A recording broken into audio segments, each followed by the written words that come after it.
ಹ್ಮ್. ರಕ್ಷಿತಾ ಅವರು ಗಿಲ್ಲಿ ಅವ್ರನ್ನ ನಾಮಿನೇಟ್ ಹೌದು. ಮಾಡಿರುವಂತದ್ದು. ಸೊ ಯಾವ ರೀತಿ ಕಮೆಂಟ್ಸ್ ಬರ್ತಿದೆ ಅಂದ್ರೆ ಗಿಲ್ಲಿ ಅವರ ಫ್ಯಾನ್ಸ್ ಕಡೆಯಿಂದ ಇಷ್ಟು ದಿನ ನಾವು ಓಟ್ಸ್ನ ಸ್ಪ್ಲಿಟ್ ಮಾಡಿ ಹಾಕ್ತಾ ಇದ್ವಿ, ಹ್ಮ್. ಗಿಲ್ಲಿ ಅವರಿಗೆ ಒಂದಿಷ್ಟು ರಕ್ಷಿತಾ ಅವರಿಗೆ ಒಂದಿಷ್ಟು ಅಂತ. ಇನ್ಮೇಲೆ ಚಾನ್ಸೇ ಇಲ್ಲ, ಈ ರಕ್ಷಿತಾ ಅವ್ರಿಗೆ ನಾವು ಓಟೇ ಹಾಕೋದಿಲ್ಲ, ಬರೀ ಗಿಲ್ಲಿ ಅವ್ರಿಗೆ ಮಾತ್ರ ನಮ್ಮ ಸಂಪೂರ್ಣ ಓಟ್ ಹಾಕ್ತೀವಿ ಅನ್ನೋ ತರ ಮಾತುಗಳು ಬರ್ತಾ ಇವೆ. ಸೊ ಅಲ್ಲೊಂದ್ ಕಡೆ ರಕ್ಷಿತಾ ಅವರಿಗೆ ಇದು ನೆಗೆಟಿವ್ ಆಗಿ ಹೊಡಿತಾ ಇದೆಯಾ ಅಂತ.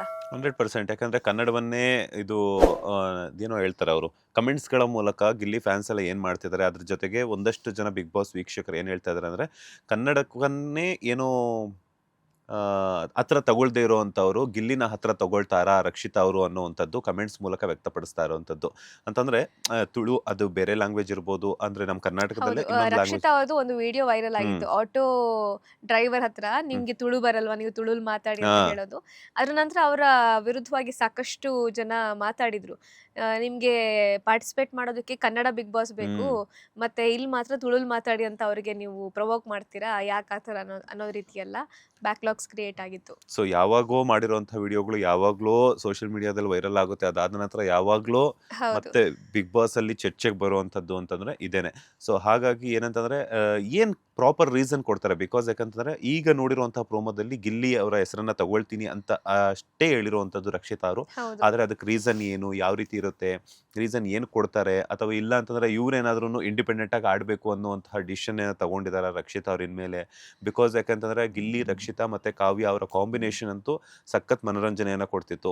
ಹೌದು, ಸೊ ಬರೀ ಅವ್ರ ಮೇಲೆನೆ ಡಿಪೆಂಡ್ ಆಗ್ತಾ ಹೋದ್ರೆ ನಾಳೆ ದಿನ ನನ್ನನ್ನು ಯಾರೋ ಒಬ್ರು ಎತ್ತಾಕ್ತಾರೆ ನಾಮಿನೇಷನ್ ಮಾಡಿಬಿಟ್ಟು. ಸೊ ಇವತ್ತೇ ನಾನು ಸ್ಟ್ರಾಂಗ್ ಆಗಿರಬೇಕು ಅನ್ನುವಂಥ ಥಾಟ್ಸ್ ಏನಾದ್ರು ಇಟ್ಕೊಂಡು ಮಾಡಿದಾರ, ಅಥವಾ ಇಲ್ಲ ಅಂತಂದ್ರೆ ಬೇಕು ಅಂತಾನೆ, ಇಲ್ಲ ಈ ಸೀಕ್ರೆಟ್ ರೂಮ್ ಆ ಥರ ಇರುತ್ತಲ್ಲ, ಸೊ ಗಿಲ್ಲಿ ಅವರನ್ನೇ ನಾಮಿನೇಟ್ ಮಾಡಬೇಕು ಅನ್ನುವಂಥದ್ದು ಬಿಗ್ ಬಾಸ್ ಏನಾದ್ರು ಸೀಕ್ರೆಟ್ ಟಾಸ್ಕ್ ಏನಾದ್ರು ಕೊಟ್ಟಿದ್ದಾರಾ ಅನ್ನುವಂಥದ್ದು ಇವತ್ತಿನ ಎಪಿಸೋಡ್ ನೋಡಿದ್ಮೇಲೆ ಗೊತ್ತಾಗುತ್ತೆ. ಹೌದು. ನಂಗನ್ಸೋದು ಸೀಕ್ರೆಟ್ ಟಾಸ್ಕ್ ಏನೇ ಕೊಟ್ಟಿದ್ರು, ಯಾವತ್ತು ಬಿಗ್ ಬಾಸ್ ಇಂಥವ್ರನ್ನ ನಾಮಿನೇಟ್ ಮಾಡಿ ಅಂತ ಯಾವತ್ತು ಟಾಸ್ಕ್ಗಳಲ್ಲಿ ಇಲ್ಲಿವರೆಗೂ ಹೇಳಿದ್ದಿಲ್ಲ. ಆ್ಯಂಡ್ ಆ ಥರ ಮಾಡೋ ಥರನೂ ಇಲ್ಲ. ಫಾರ್ ಎಕ್ಸಾಂಪಲ್, ಯಾಕಂದರೆ ನಾಮಿನೇಷನ್ ಅನ್ನೋದು ಅವರವರ ವೈಯಕ್ತಿಕ ನಿರ್ಧಾರ. ಯಾರೂ ಅದನ್ನು ಹೇರಿಕೆ ಮಾಡೋದಕ್ಕೆ ಸಾಧ್ಯ ಇಲ್ಲ. ಅದು ಬಿಗ್ ಬಾಸಿಂದನೂ ಆಗೋದಿಲ್ಲ, ಸುದೀಪ್ ಅವರಿಂದನೂ ಆಗೋದಿಲ್ಲ, ಜನರಿಂದನೂ ಆಗೋದಿಲ್ಲ.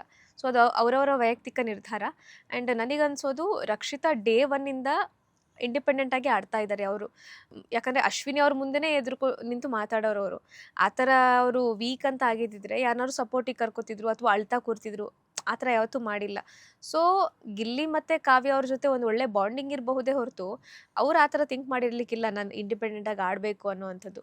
ಅವರು ನನಗನ್ಸೋದು ಏನು ಅಂತ ಹೇಳಿದ್ರೆ, ಕಿಚ್ಚನ ಚಪ್ಪಾಳೆ ಸಿಕ್ಕಿದ ಮೇಲೆ ಅವ್ರಿಗೇನು ಅನಿಸಿದೆ, ಸೊ ನಾನು ಇರೋದನ್ನು ಇದ್ದ ಹಾಗೆ ಹೇಳಿದ್ರೆ, ನನಗೆ ಏನು ಅನಿಸುತ್ತೆ ಅದನ್ನು ನಾನು ಡೈರೆಕ್ಟಾಗಿ ಹೇಳಿದ್ರೆ ಮೇ ಬಿ ನಾನು ಜನರಿಗೆ ಒಳ್ಳೆ ಥರ ಕಾಣಿಸ್ಕೊಳ್ಬಹುದು ಅನ್ನೋ ಒಂದು ಮೈಂಡ್ಸೆಟ್ ಬಂದಿರ್ಬೋದು ಕಿಚ್ಚನ ಚಪ್ಪಾಳೆ ಸಿಕ್ಕಿದ ನಂತರ.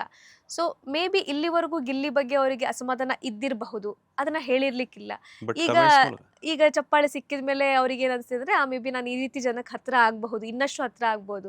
ನಾನು ಇದ್ದಿದ್ದನ್ನ ಇದ್ದಂಗೆ ಹೇಳಿದ್ರೆ, ಗಿಲ್ಲಿ ಬಗ್ಗೆ ನಂಗೆ ಅಸಮಾಧಾನ ಇತ್ತು ಅದನ್ನ ಇಷ್ಟು ದಿನ ಹೇಳಿರಲಿಲ್ಲ, ಈಗ ಹೇಳಿದ್ರೆ ಮೇ ಬಿ ಹತ್ರ ಆಗ್ಬೋದು ಅನ್ನೋ ಥರ ಯೋಚನೆ ಬಟ್ ಮಾಡಿರ್ಬೋದು. ಕಮೆಂಟ್ಸ್ ಅಲ್ಲಿ ಏನಾಗ್ತಿದೆ ಅಂತಂದ್ರೆ ಗಿಲ್ಲಿ ಫ್ಯಾನ್ಸ್ ಆಗಿರ್ಬೋದು, ಒಂದಷ್ಟು ಜನ ನೋಡುವಂತ ವೀಕ್ಷಕರಿಗೆ ಆ ಕಿಚ್ಚನ ಚಪ್ಪಾಳೆ ಸಿಕ್ಕಿದ್ದಾಯ್ತು, ಈ ವಾರ ಟಾಸ್ಕ್ ಎಲ್ಲ ಚೆನ್ನಾಗಿ ಆಡಿದ್ದಾಯ್ತು, ಹಾಗಾಗಿ ಸ್ವಲ್ಪ ಅಹಂ ಬಂದಿದೆ ರಕ್ಷಿತಾ ಅವ್ರಿಗೆ, ಹಾಗಾಗಿ ಅದೇನೆ ಗಿಲ್ಲಿ ಅವರನ್ನ ಅಹಂ ಯಾಕಂತ ಹೇಳಿದ್ರೆ, ಆ ಚಪ್ಪಾಳೆ ಕೊಟ್ಟಿರೋ ಕಾರಣ, ಕೊಟ್ಟಿರೋದು ಏನಕ್ಕೆ, ನೀವು ಇದ್ದಿದ್ದನ್ನ ಇದ್ದಾಗ ಹೇಳ್ತೀರಾ, ನಿಮ್ಮ ಮನಸ್ಸಲ್ಲಿ ಇದಿಲ್ಲ, ಏನು ಅನ್ಸುತ್ತೆ ಅದನ್ನ ಡೈರೆಕ್ಟಾಗಿ ಹೇಳ್ತೀರಾ ಅನ್ನೋ ಕಾರಣಗಳನ್ನ ಕೊಟ್ಟು ಸುದೀಪ್ ಅವರು ಚಪ್ಪಾಳೆ ಕೊಟ್ಟರು.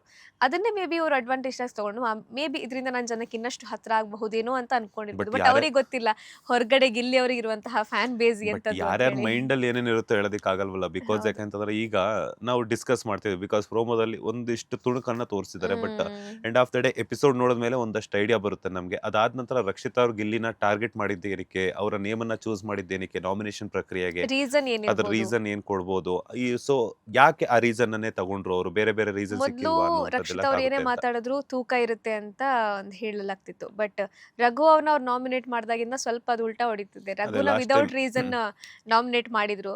ಸೊ ಈಗ ಗಿಲ್ಲಿ ಅವ್ರಿಗೆ ಏನ್ ರೀಸನ್ ಕೊಡ್ತಾರೆ ಗೊತ್ತಿಲ್ಲ. ನನ್ಗನ್ಸೋ ಪ್ರಕಾರ ಏನ್ ಅನಿಸ್ತಿದೆ ಅಂತಂದ್ರೆ, ಮೊದಲು ಗಿಲ್ಲಿ, ರಕ್ಷಿತಾ ಮತ್ತೆ ಕಾವ್ಯ ಚೆನ್ನಾಗಿದ್ರು, ಅದಾದ ನಂತರ ರಘು ಅವ್ರು ಬಂದ್ಮೇಲೆ ಈಗ ರಘು ಅವರ ಮತ್ತೆ ಗಿಲ್ಲಿ ಅವರ ಕಾಂಬಿನೇಷನ್ ಸಖತ್ ಕಿಕ್ ಕೊಡ್ತಾ ಇದೆ.